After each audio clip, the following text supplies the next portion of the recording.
for listening to Uncle Sam's Soccer Podcast, keeping you up to date with the latest in American soccer. And don't forget to subscribe.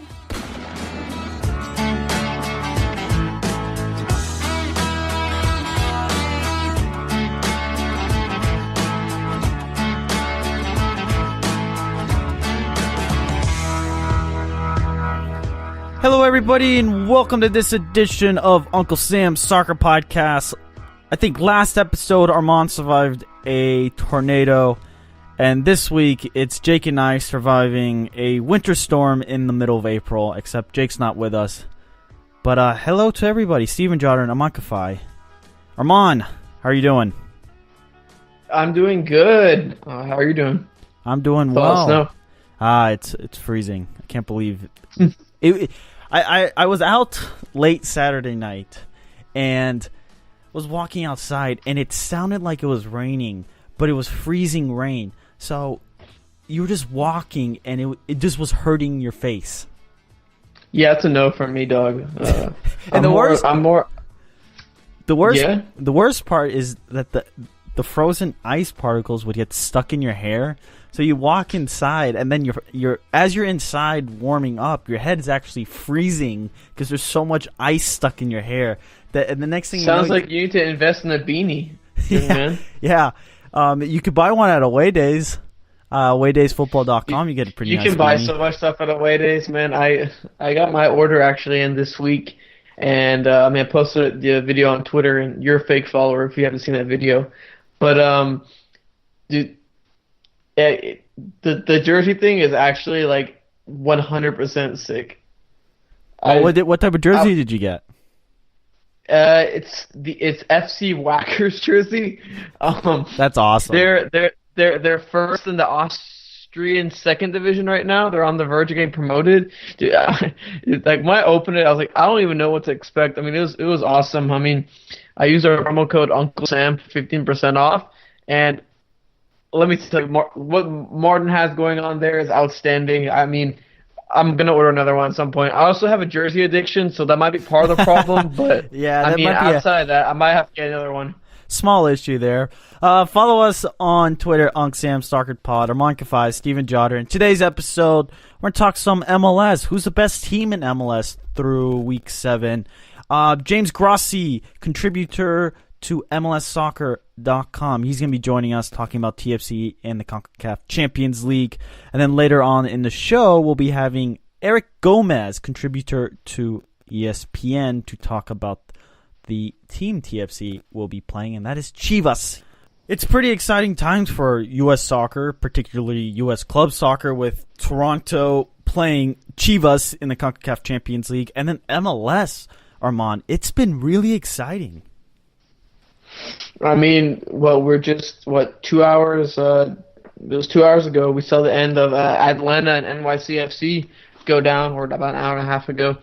And what was, I thought, a thrilling game from on both sides. I know, Steven, you watched it. How'd you feel about it? It was an exciting game. I can't believe that MLS is at the level it is now. And it's dramatically changed from the soccer games that I was watching a couple years ago. This was end-to-end stuff.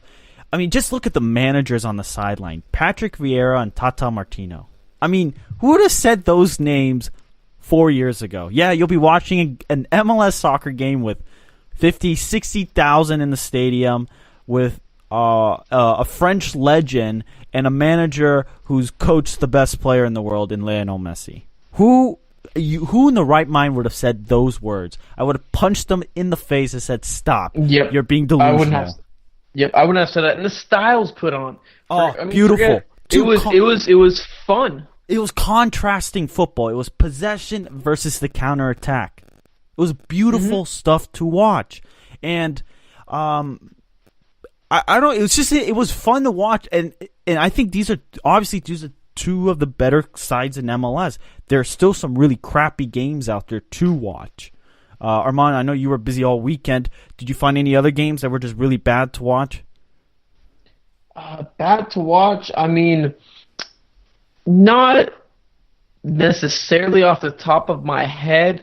the Philadelphia Orlando game was weird because I think it's like the third straight week. Like I've seen Orlando come out with a win, but not look overly impressive.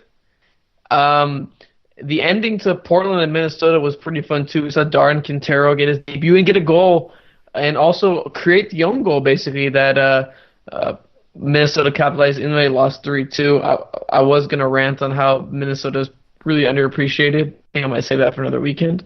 You'll make Jake happy. Yeah, I'll make Jake happy. But this Atlanta NYCFC game was a crown jewel of all the matches involved. I was watching it with a close eye on everything, and let me tell you something, Steven. One player on Atlanta that's made me almost rethink the college system is Julian Gressel. This guy at right wingback has been immense. I think you're on to something about this college game, because this is not the first time you've mentioned to me that you're rethinking the college system.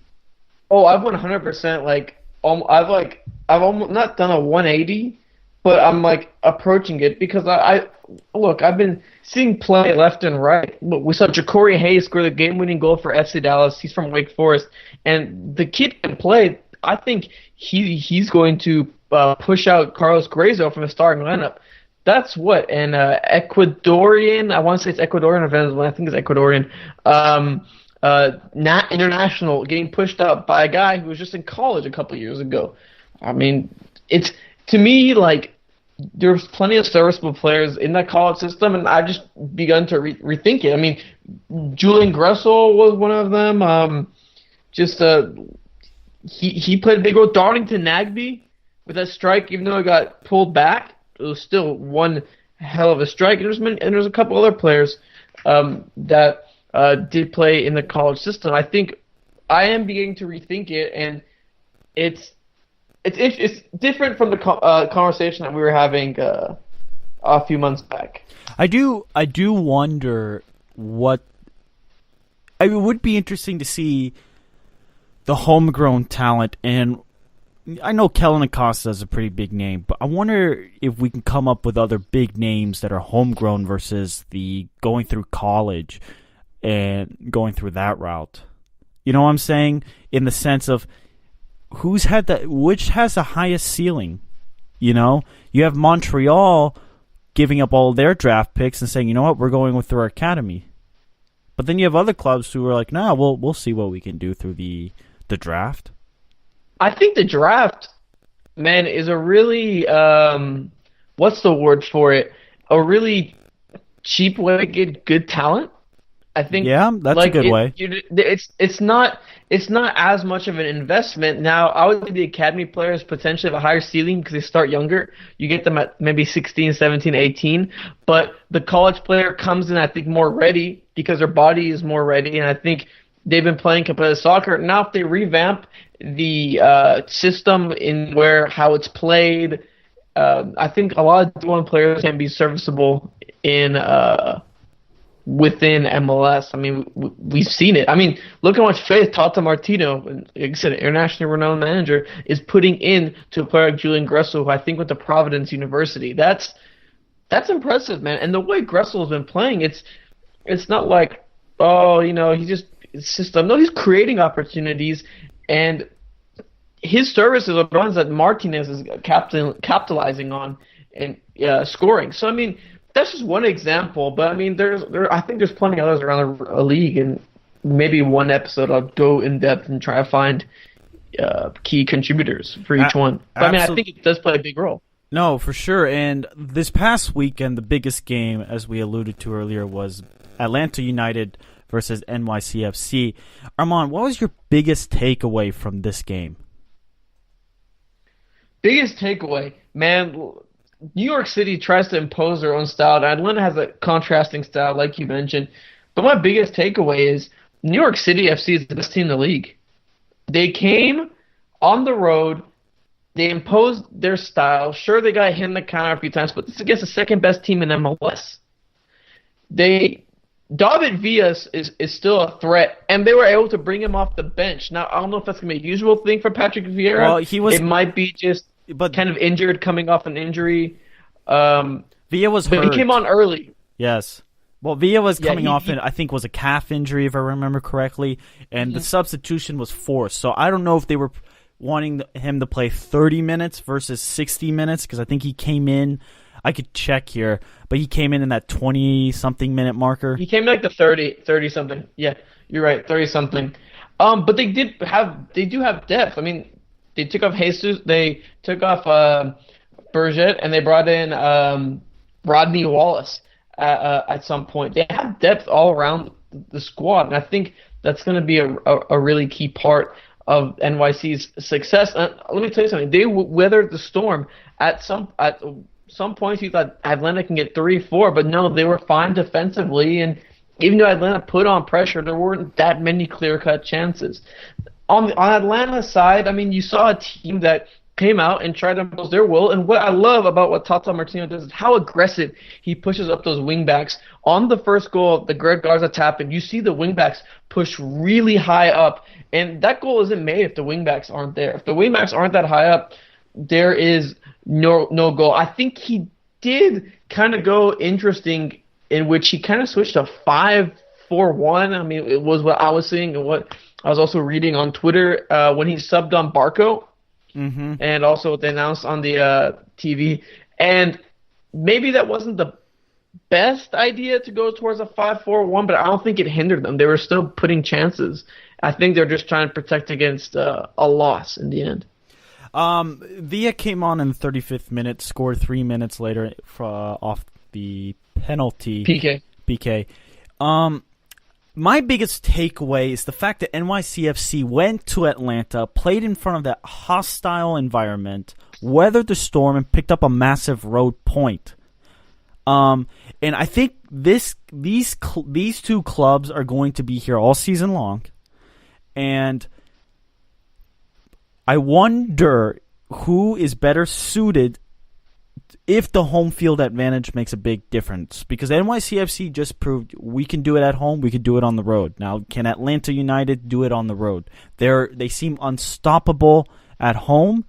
Question is, can they be good on the road? We're only 7 weeks in, so we don't know, obviously. But those are the big points. But I think NYCFC is for real. When Patrick Vieira said in the offseason that he has a team that really could compete for trophies, he knew what he was talking about, and he was not lying. It was not, smoke somebody's rear end. He knew what he was saying, and it's stunning to watch them play, because that blue, you could just change the names on the back, and you'd suddenly be thinking you're watching a club in Europe, if you know what I mean. A certain champion of some regard. But no, you're right. They just impose their will on you, and there's nothing it's much very you can City. do. It's very Manchester City-esque. Was Alexi Lawless or Strong in the broadcast said that, Patrick Vieira and Pep Guardiola, we're going to play the way we are. If we're home and away, we're not going to bend over backwards to do it for whoever we're playing. This is the way we play. And I wonder, sometimes it gets managers in troubles when they're stubborn like that. But most of the time, if you have the team and you're a good team, it works out, because look what happened. And here's another huge takeaway. The Atlanta crowd, did you see what they did at the end of the game? They booed. They just booed. They weren't satisfied. They were not satisfied. How often does that happen? I mean, not often, but Atlanta has grown to have high expectations. Speaking of expectations, Barco, what'd you make of his debut? I thought it's obviously going to be a little bit of an adjustment period.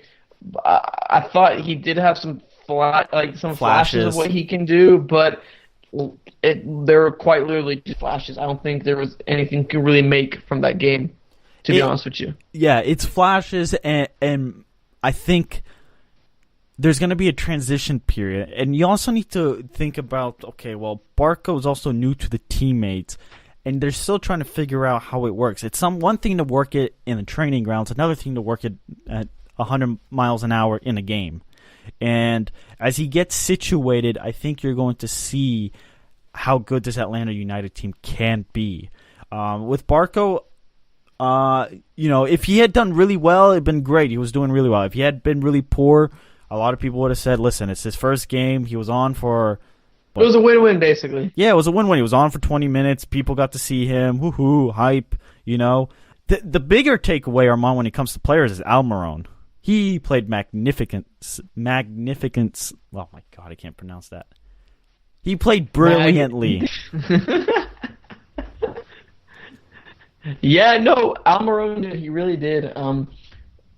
My takeaway from what I saw from Almiron is I think we're at a point where we can be a little nitpicky with what he does. I think there's times where he just has to finish certain opportunities. Be a little more selfish. Be a little more selfish. And he doesn't do it sometimes. I think that's great. That means Almiron's at a point where we're like, damn, he's really good. But how can he get to be even better? And I think that's the next step Almiron needs to take. Absolutely. Armand, any other big takeaways from around the league? I mean, you're kind of triggering me to go on this Minnesota United rant. All right, come on, let's hear it. You've been teasing it all week to me. Well, and Jake. yeah, I mean, here's what I wanted to say. I think Minnesota United doesn't get that much respect around the league because of how they played last season.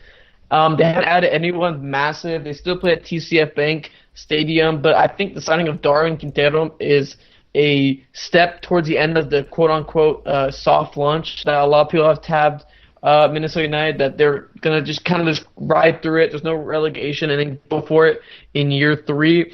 If they get their stuff together, I genuinely think if they get their stuff together that they can make a push for a playoff spot. I genuinely think this season.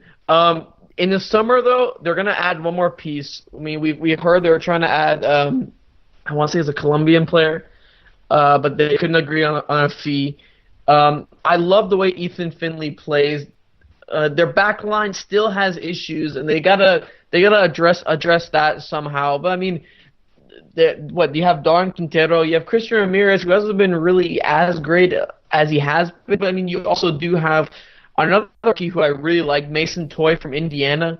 He's been really good. You have Ibarra as a threat. I watched them play Chicago at TCF. I think it was their second or third game of the season, and they were just awesome to watch. It was a fun game. Nicholson really good too. But I think they do have a bias because they did play against a full-strength full-strength Red Bull team, which we're seeing as a top-caliber team. They got unlucky against Atlanta. They just couldn't score, even though they're up a man. But Atlanta's another top team, and they played Portland in their home opener. So I just feel like Minnesota doesn't get that much appreciation, but I feel like we're seeing the end of their quote-unquote, like I said, soft launch, and either we'll see them maybe potentially push for a playoff spot. Hopefully this take doesn't go extremely wrong, or we'll see them kind of end their soft launch. And just one more note I wanted to add. I wasn't really impressed by the way New England played over the weekend. I watched the New England-Dallas game in full depth. Dallas wasn't amazing, but they pulled out a win. In New England, I've never seen so many shots that have been skied. Just shots that haven't been on target, just over the bar. They had opportunities. They just kept blasting. Right. Question is, can you put Lee Win there? I mean, Tara Twellman today mentioned that the Eastern Conference team offered $750K for Lee Win, which I think is a little bit on the less side. But can he play a role? I think he might be able to play a role for the team. And the fact that he isn't in there and they're blasting shots over the bar like crazy, I mean, I think there might be a couple questions asked, kind of like how last week people were asking questions about Coleman getting on a starting lineup for Dallas.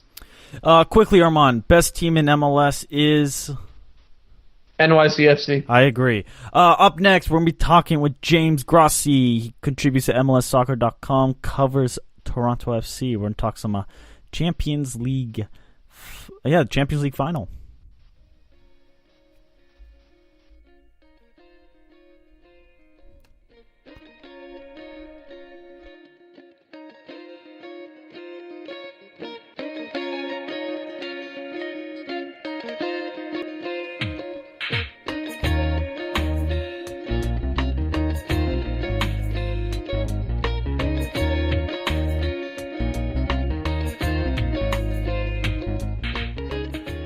Joining us right now is an MLSsoccer.com contributor and our TFC guru, James Grossi. James, how are you doing today?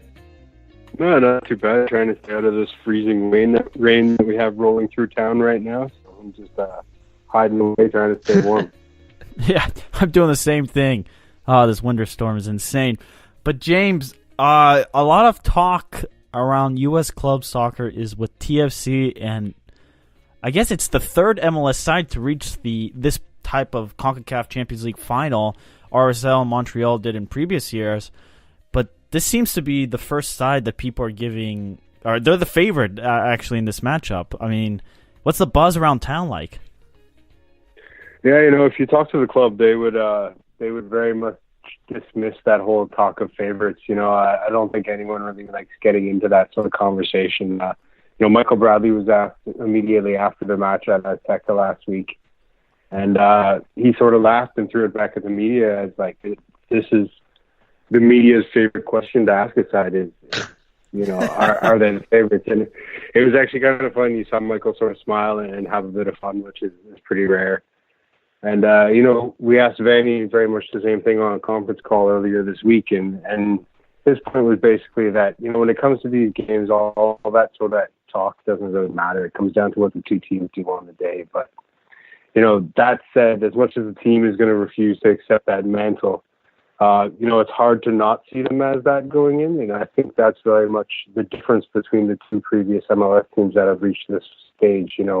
Real Salt Lake, when they came here, they were clearly the best team in the league, and they've done very well to get here. And Montreal, maybe it was a bit more of a surprise that Montreal reached this stage, but I don't think anybody could argue that Toronto hasn't deserved to be where they are, given the gauntlet that they've had to run through to get to this point. And so, between the general sports media sort of, it's a bit of a bad time of year for TFC, with the Leafs in the playoffs, the Raptors in the playoffs, and the Blue Jays season just starting. So, it's not exactly front page material, but it's definitely on the radar, and people are perked up for some soccer early in the season.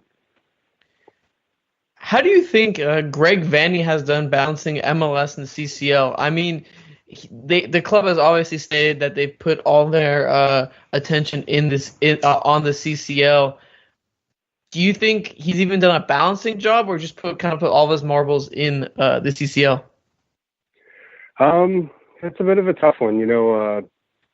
If we look at every other team in the league at this point, like teams have played 5 or 6 matches, and everyone's still sort of figuring out how the new pieces fit together and what they're going to look like, and still getting their match fitness up. And Toronto's only played 4 league matches as of this point, but if you add in those 6 CONCACAF games, 10 matches in the last 2 months it's a pretty hectic schedule for any team to sort of be carrying, while at the same time building up their fitness for a long season. And so, I sort of got the sense through the first couple of matches that, and Greg sort of explicitly said this himself, was that every 90 minutes that they played was a chance for them to build the team, And so we saw in those early matches, like against Montreal or against Salt Lake or Columbus, we saw Vanny really take the time to get guys like Gregory Vanderveer and get the new Spanish import, Garrett Ketche, to get them minutes and try and integrate them in the team, just because he knew that there would be these huge matches coming up, and you sort of wanted to have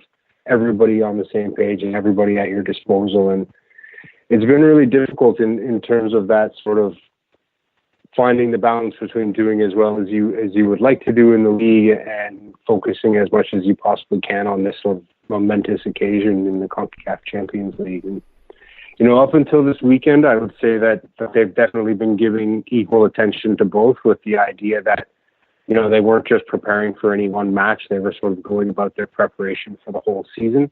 But I think we saw a bit of a different tactic in Colorado this weekend, and I think we'll see something very similar in Houston, where they actually sent most of the guys who played at Azteca back to Toronto to prepare for Tuesday's match. And so they were very much at a skeleton squad down in Colorado for the match. For Houston, what do you expect? I mean, I was reading some articles, that explicitly stated, look, we might not even send Greg Vanny to Houston. So what should we expect for that match? So a lot of players that play in the USL and some fringe players that usually don't play in 18? Yeah, it's going to be interesting. Whether Vanny himself will be there will sort of.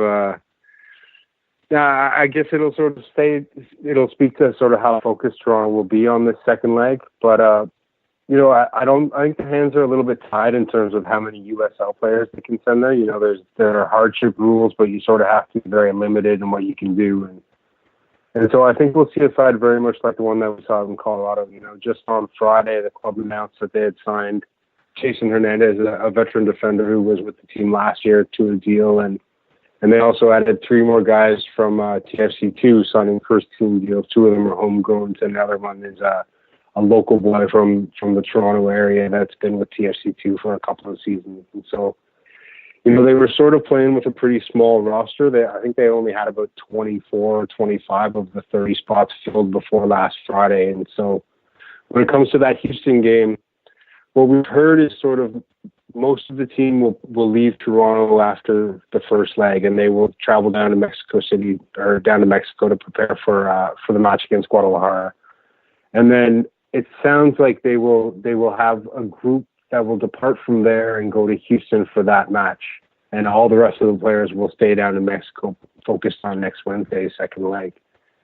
And so we're probably going to see very much a squad of guys who would not be considered to be ready to play in that second leg, guys who wouldn't even be in the 18. So we're talking about, a guy like Liam Fraser, who made his debut on the weekend. He's a highly thought of academy prospect that they signed in the off season. And, Ayo Akinole is a U.S. youth international that signed with the first team back in December that hasn't debuted in MLS yet, but everyone has very high hopes for him. And so, I wouldn't be surprised if we saw a couple of guys who were considered first teamers, but it's very much going to be that bare bones skeleton squad heading into Houston. James, talk about the injuries. I know TFC's been dealing with quite a bit of injuries going through the quarterfinals and the semifinals. They seem to be dropping like flies. I think at one point they were missing 5 key starters in the game against Club America. I might be wrong with that stat, but it's no. Go ahead. It's exactly 5. Yeah, they've been missing 5 guys, and like what I said before about having played 10 matches in 2 months at the start of the season, it's something that's going to be very interesting to watch because, aside from going through this tough competition and playing 2 of the best teams in Mexico and reaching this point, they've sort of had to do it with one hand tied behind their back. Victor Vasquez has been absent for large portions of it. Justin Morrow went down in the second leg down at Tigres in Monterrey. And Chris Mavinga has been dealing with a bit of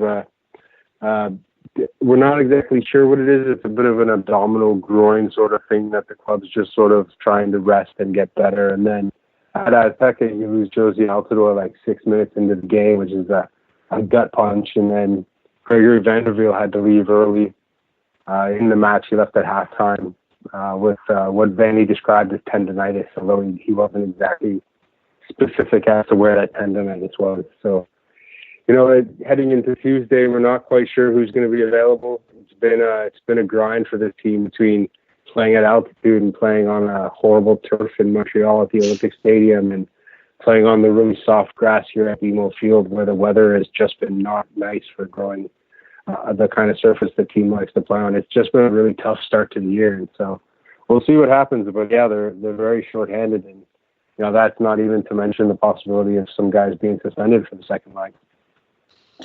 James, what's your biggest worry going into this the first leg of the CCL final?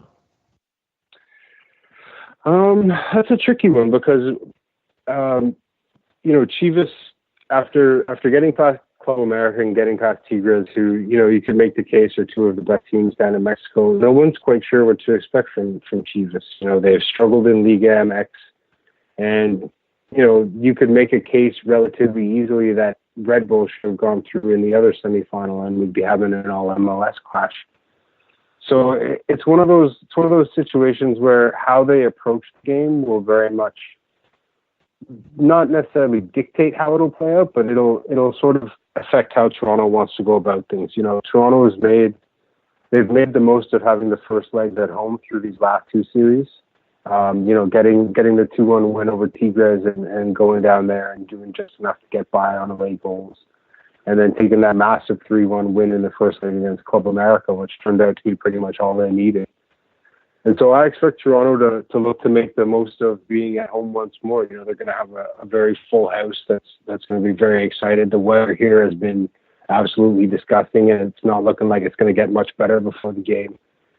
And so, yeah, it's not going to be quite as cold. We've been hovering around freezing, which means we've had this weird mix of like ice and snow, and so there's about 2 inches of hard snow, rain, slush on the ground right now. And, the grounds crew at BMO Field sort of tweeted out a picture of the stadium all covered in snow. And it looks like it's going to warm up by a couple of degrees, but it'll still be sort of rainy and miserable and not very pleasant, especially as the sun goes down and nighttime comes around. So, yeah, does Chivas sort of come in and bunker and do what we saw them do at Red Bull Arena in that second leg, and how effective is that going to be given that they're missing 3 of their starters as well? So, it'll be interesting. I expect Toronto to sort of come out and look to do as much damage as they can at home and look to carry that into the second leg. James, before we go, a quick question. Has the weather been a factor for the Mexican sides that have played in Toronto when it's been so cold? Do you think Toronto has an upper hand in that department, just knowing and being a little more comfortable with it? It's always sort of hard to get inside people's heads and see sort of how that's affected them, but I would say this. The combination of the weather and the pitch has been sort of difficult for teams to wrap their heads around. It's been, hovering around freezing for the most part. And, March and April are not the best times for a nice green lawn here in Toronto. So the grounds crews really struggled to get a pitch that would really hold together. And so it's been a really soft pitch. And that sort of affects your ability to make those really sharp movements and those quick changes of direction, We've seen Sebastian Jovinko, sort of, who's one of the more dynamic players on the team. He's really struggled with getting the grip that he needs to bite into that pitch and to make his quick movements. And so for Mexican sides that are used to playing on, these really lush carpets that really sort of are durable and allow you to play the way that you want to play, it's definitely something that you sort of have to consider. You lose that little bit of explosiveness that can be the difference between a defender being able to get over and get in your way, and you're being able to work your way past them. So I wouldn't say that the cold necessarily has been, cold is cold. I'm sure the players don't like it, but once you're running around and you're in the game, I'm sure you hardly even notice it. The way that the pitch has sort of required a change of game plans, I would say, has definitely thrown a curveball at some of the visitors. And, I heard Chivas were coming into town early, and that apparently, because of the nasty weather, their flight was delayed or something like that. I'm not sure of those details, but it's just one more sort of thing to think about. Yeah. And it hasn't been a pleasant. I guess it's been a nice Canadian spring welcome for them up here.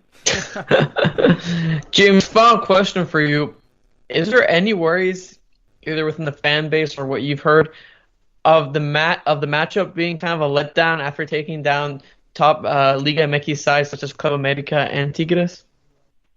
Yeah, I asked, Bradley was asked this immediately after the game, and I asked Vanny on that conference call about the potential of Chivas sort of being the weakest of the sides. And is it sort of a letdown in the sense of, you always sort of want the final to be the pinnacle. And, if there's anything world football has taught us, it's sometimes those semifinals or those quarterfinals are really the games of a tournament. Yep. So it wouldn't be against the norm. And what both Vanny and Bradley sort of said was that, this is a final. It doesn't really matter what a team's been doing in the league. It doesn't matter, what they've done to get here.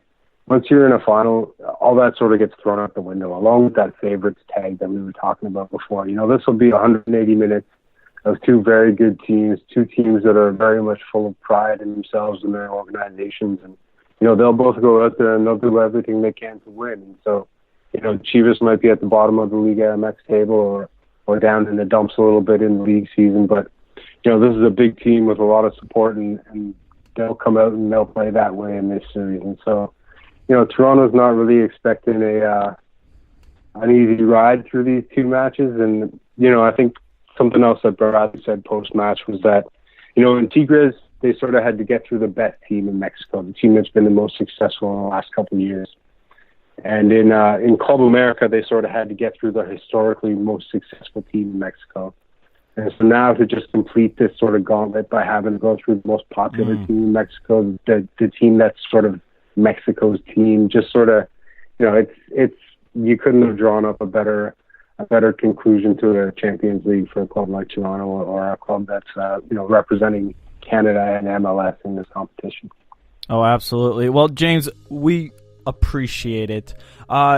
It's our shameless plug here. So where can we find you on Twitter? Where can we find your work? And where can we I don't know. I guess you'll be at the game Tuesday night.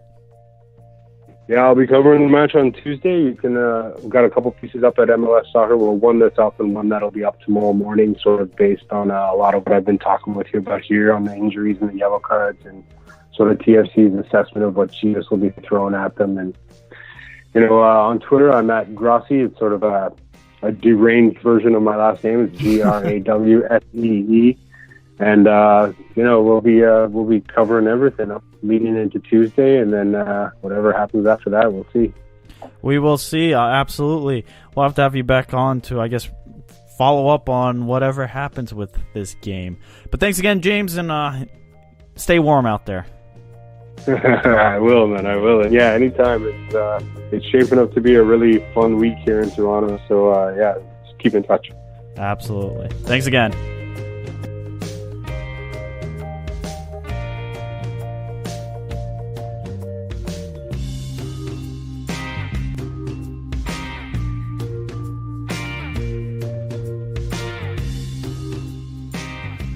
All right, to give us the other side of the CONCACAF Champions League Final viewpoint is Eric Gomez. You can follow him on Twitter at Eric Gomez86. He writes for ESPN FC, ESPN.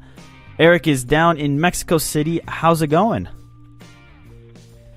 It's going great. Just counting down the days to the CONCACAF Champions League Final. So, pretty exciting stuff. So, Eric, Chivas, they have really worked their way here. The results have been tough. They have not been spectacular, but here they are. It's kind of incredible that they're here. Yeah, they've been grinding out results practically the entire tournament, and I think pretty early on this season they realized that they wouldn't have a pretty big chance at the league title down here in Mexico, which is usually their focus. So they sort of, at some point, just shifted focus and put all their eggs in that basket. It's worked out so far. I think that they played, well enough to win, and they've kind of not played to the style that their manager, Matias Almeida, has shown he likes in the past. Now that we are in the final against a team that is just bonkers when it comes to their offensive potential and the players that they have up front, it'll be interesting to see whether Almeida continues using that sort of defense-first mentality, or if he tries to come out and dominate possession, dominate play. I think at least for this first leg, you're going to see more of the team that you saw against New York, especially in that second leg, just kind of pinned back and hoping to counterattack, but also very disciplined defensively and not straying too far from their assignments. Eric, how has the team kind of adjusted with Liga MX play going on? The MLS teams, a lot of them have had the advantage of the MLS kind of putting in a bye week whenever they're supposed to have a CCL game in. They also were rescheduling, but Liga MX doesn't have that benefit. So how have they been kind of managing the Liga MX and the CCL play? Yeah, they don't have that luxury, but they don't really care about the league anymore. They've shown that over the last 2 or 3 games.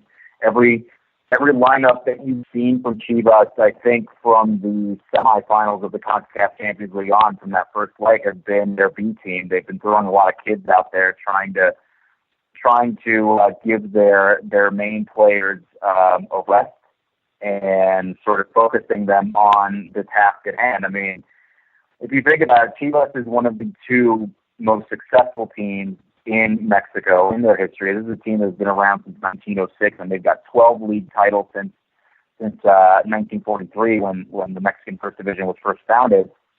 But they don't have that same amount of success internationally.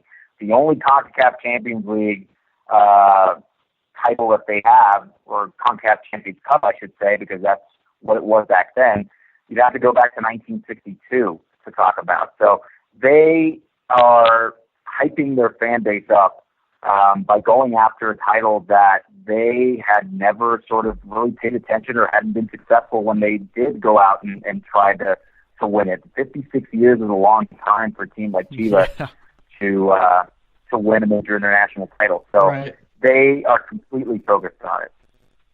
Absolutely. Is this the toughest team that Chivas has gone up against in the Champions League? And what type of reaction are we going to get from this team when they walk into BMO Field Tuesday night? Yeah, definitely. I don't think that's a slight towards New York. I mean, for the Red Bulls, that they play their hearts out. They've definitely got a very dangerous team, a very balanced team that is worthy of all the praise that they receive, especially in Mexico. But I do think that Toronto FC is a cut above every other team in this competition, and they've shown that consistently. I mean, they knocked out Tigres, which is the most loaded roster in Mexico. They knocked out Club America, which is a team that has extensive experience in that tournament, has won that tournament several times, and now they're facing a Chivas team that is equally important, equally historic, but they, if you judge them by the form that they showed in the league, they are definitely not the team that Tigres or América are. So, you ratchet up the expectation for Chivas this time around, but you look at their history, you look at their mystique, you look at their fan base, and you definitely give them a shot, but you don't go into this series thinking that Chivas is the favorite. I mean, Toronto FC is clearly the favorite, and Chivas will need to go out and just give everything they got, otherwise they're in big trouble. Is that an advantage for Chivas? Because it feels like I don't remember off the top of my head, but I don't remember they were favorited in the previous matchups, but they've kind of been this underdog the entire tournament. In Toronto, they have these huge clubs in Tigres and Club America they went up against. Is this kind of a letdown for TFC, and could Chivas exploit that letdown feeling that TFC could get? Well, I don't think TFC is going to be sustaining any sort of letdown. I mean, this is a huge moment for not just Toronto FC, but for MLS in general. I mean, they have practically the entire league behind them. It's pretty hard, especially these days, to get Americans and Canadians to agree on something. But I think everybody in MLS is sort of rooting and pulling for TFC, right?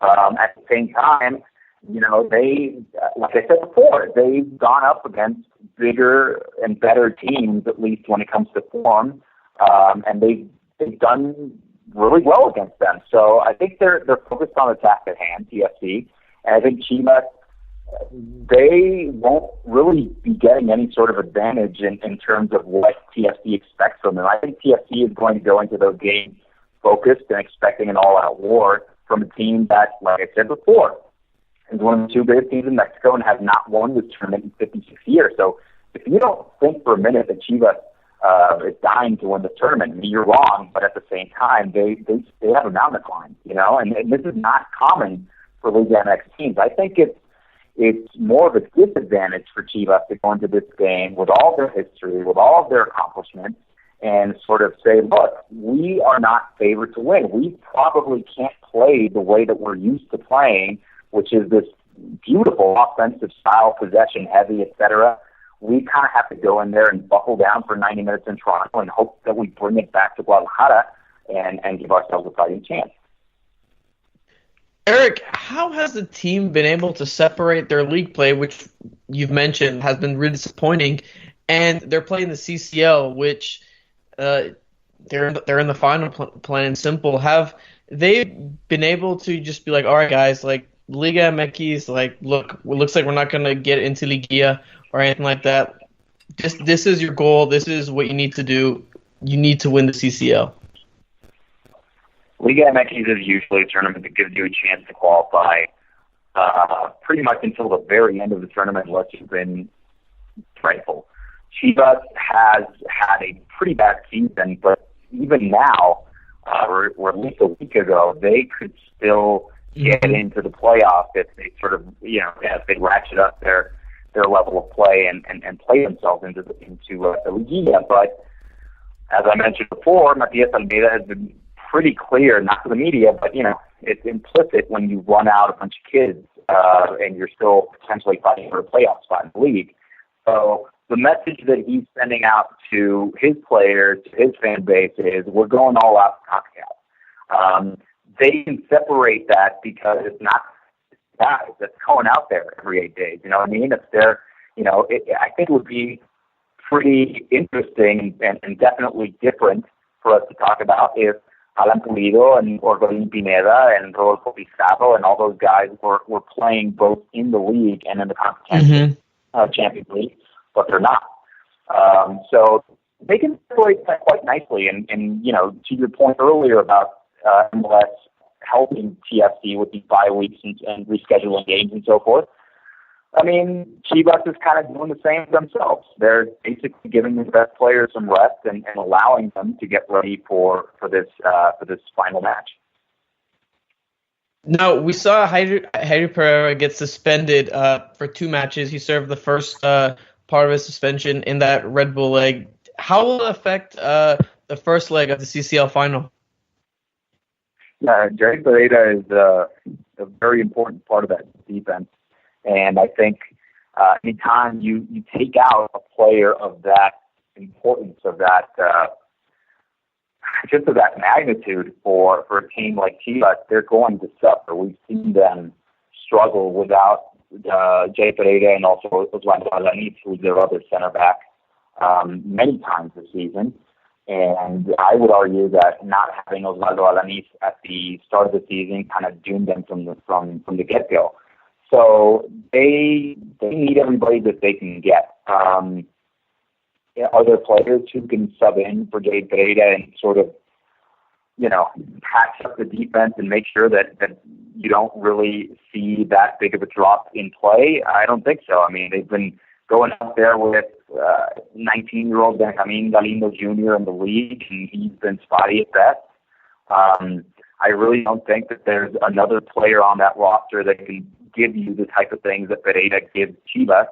So that would be, if I'm TFC, I am definitely telling Josie and I'm definitely telling Giovico that is that side of the defense is where you go in and you try to make your damage. So it's going to be very interesting, at least for me, to see how Chivas goes into Toronto without arguably their best player, their best defender certainly, and makes it a game, makes it a defensive shutout, which is what they're planning to do. I mean, I believe they haven't conceded a goal in like 282 minutes of play. Do they have the capabilities to score on a team like TFC? Oh, definitely have the capability to score. I mean, they've got great players on offense. I mentioned a couple of them earlier. Alan Pulido is a mid-striker, and Rodolfo Pizarro, who's kind of this hybrid at times between a winger and a attacking midfielder, sometimes a secondary striker. This guy can do it all. And he's trying to play himself into Russia. He's trying to play himself onto a spot on Juan Carlos Osorio's Mexico team. And the way to do that is to show up in big games. I mean, he's been great for Chivas, and you saw that in the CONCACAF Champions League against New York in that first leg. Pizarro was just absolutely everywhere. He was pulling the strings. I don't think there's anybody on that Toronto defense that can just stop Pizarro. Maybe they can contain him. Maybe they can shade over with a couple of guys to keep an eye on him. But he's so versatile. He pops up pretty much anywhere and is able to go after veteran guys and very talented defenders. That it's sort of it's just sort of a toss-up. I think the best thing that TFC can hope for is that they get the version of Pizarro that is not as incisive as he usually is. Sometimes he'll stay in a certain sector of the pitch, and that kind of limits his effectiveness. At the same time, if you get Pizarro moving around and you get Orbelín Pineda moving around, which is another very talented attacking midfielder that they've got, that creates a lot of opportunities for Pulido. And then they've got this, I think he's 18 or 19 years old, this striker, Juan José Godínez, who's been pretty great for them, and just been one of those young guys that they've been relying on a lot lately. But he is just an absolute beast on offense. He's a tank. I would compare him physically with Josie Altidore. If you ever see both of those guys go head-to-head, you'll see what I mean. So they've got some options up front, and they can do damage. It's just they've not been as incisive offensively as you would expect them to be because of what I've mentioned. You know, when they went up against New York, they knew that they had a second leg as the away team, and they just kind of went in there hoping to defend the entire game, and that's what they did. So they've not been very effective on offense recently, but I wouldn't say that kind of prohibits them from busting out against TFC. Eric, within Mexico, what is being said about TFC? I have read in some places that there's a lot of respect for Giovinco within Mexico. But I mean, what else is being said about Toronto FC? Yeah, absolutely. There's a lot of respect for Giovinco. There's a lot of respect for the entire team now, and I think they've kind of gained that the hard way. Mexican press, Mexican fans are usually dismissive of MLS. Precisely because of the history that the tournament has given us in the past, 16 years or so. Every single time that Mexican and American teams go up head-to-head, the Mexican teams win. So to have a team like TFC just knock off Tigres, who I mentioned has probably the best roster in Mexico, and then America, another historic team with great players on offense and just a fantastic track record in CONCACAF, that will raise some eyebrows. Anytime you've got a team that is able to beat both of those teams and not do it in a fluky manner, they went in there and they scored a bunch of goals on both of those teams, that's going to make you sit up and notice. So now you're getting a different narrative. Now you're getting media and fans in Mexico talking about TFC in a different light, and I think that's good. That's healthy because it makes us realize that MLS has grown, and teams like TFC will be coming after that prize every year. And then it's just good for the tournament. It's boring, quite frankly, to see the same teams win it over and over again. If you've got a true rivalry brewing, and you've got teams from both sides of the border and further north in Canada making a stake, taking a claim rather for the CONCACAF Champions League, it makes it all the more interesting. And finally, this is our question sponsored by Away Days. Use promo code Uncle Sam for 15% off your purchase. Eric, let me get your prediction. What do you think is going to happen over the course of this first leg?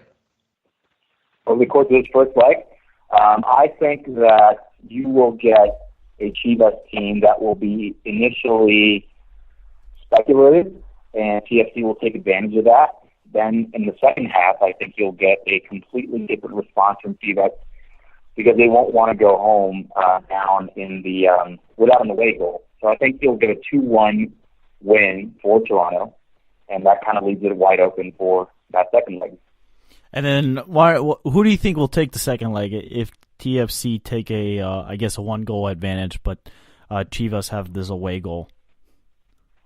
Well, that makes it really interesting because Toronto is a team that doesn't sort of like to sit back and speculate. I think you'll get the same version of TFC regardless of whether they're winning or losing or drawing in in the aggregate score. So I just think Toronto's too much to handle for anybody. I think you'll get a 2-1 in Toronto and then a 1-1 in Guadalajara, and Toronto will be the first MLS champion of the CONCACAF Champions League, because we've had DC United and Galaxy when it was a cup. So this will be the first MLS team to win the league. That will be exciting. No matter who wins, there will be history made for both fan bases. But Eric, this is our shameless plug, so tell the listeners where they can follow you and where they can catch all your content. Yeah, all my content is on ESPN FC. I write weekly columns about Liga MX. I've been writing a lot about the CONCACAF Champions League, of course, and the Mexico national team. So if you're interested in that, definitely go and read those on ESPN. And also, you can follow me on Twitter at EricGomez86. I tweet mainly in English, so should be no language barriers there. Well, we really appreciate it, and just enjoy the games, as we will. Absolutely. Have a great CONCACAF Champions League final. Absolutely. Thanks again, Thanks, Eric. Eric. You too.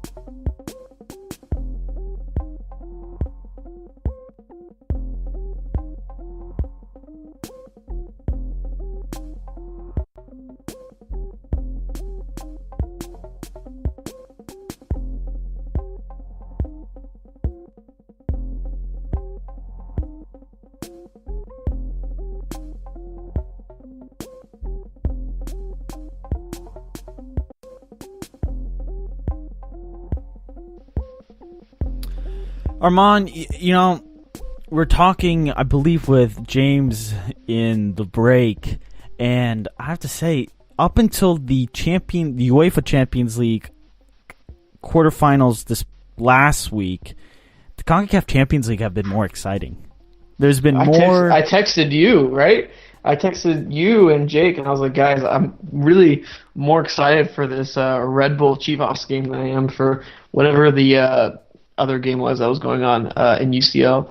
I mean, they're fun. It's a sense of, it's right in your backyard, basically. I mean, it's something you can relate to. I think it's really fun, and this little rivalry between Liga MX and MLS is turning out to be really fun. It's very fun, and I was just thinking to myself, I wonder if CONCACAF will grow to a region where you'll have another league. I don't know what the third best league is in the region. But like a Europa League, kind of? Or? No. Just, you know how in UEFA you have the Premier League, for example. Oh, okay, yeah, you're talking about. I know exactly what you're talking about. Yeah. In the semifinals right now, you have a team from Italy, Spain, Germany, and England, right? The big four. Well, are we going to see something then in CONCACAF where the semifinals is a team from the U.S. or MLS? I guess you could say Canada, Mexico, and go ahead and throw a fourth country team. Maybe the CPL, the Canadian Premier League, that's projected to start. Maybe they'll get somewhere going. But to be honest, I don't see that happening. I don't either. I just don't think the infrastructure is here for that in this region, at least. The leagues aren't developed now. FC Dallas got knocked out by a team that was 8th in their league in their division of 10 teams, right? In Panama, yeah. Yeah, so Panamanians.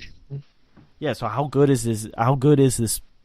The club from Panama, or how good is the league in that country? We don't know.